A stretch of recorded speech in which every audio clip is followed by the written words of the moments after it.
British వాళ్ళ మీద పోరాడి వాళ్ళని తరిమి తరిమి కొట్టి మన బానిస సంఖ్యలని తెంచుకున్న రోజు ఇది. అయితే మన ఒక రాష్ట్రంలోనే కాదు, అన్ని రాష్ట్రాల్లో జరుగుతున్నాయి.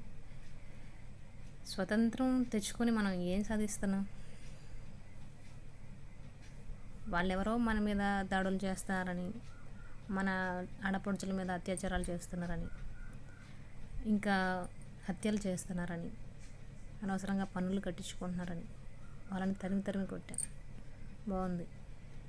మరి ఇప్పుడు మన ఇండియాలో మనం చేసుకునేది ఏంటి? నడి రోడ్డు మీద ఒక మనిషిని నరుకుతుంటే వాడికి కరెక్ట్ అయిన శిక్ష ఎందుకు పడట్లేదు? చిన్న చిన్న పిల్లలు, వాళ్ళకి ఏమీ తెలియదు కూడా, అలాంటి పిల్లల మీద అత్యాచారాలు జరుగుతుంటే ఏం జరగట్లేదు, ఎలాంటి శిక్ష వేయట్లేదు. ఎందుకు?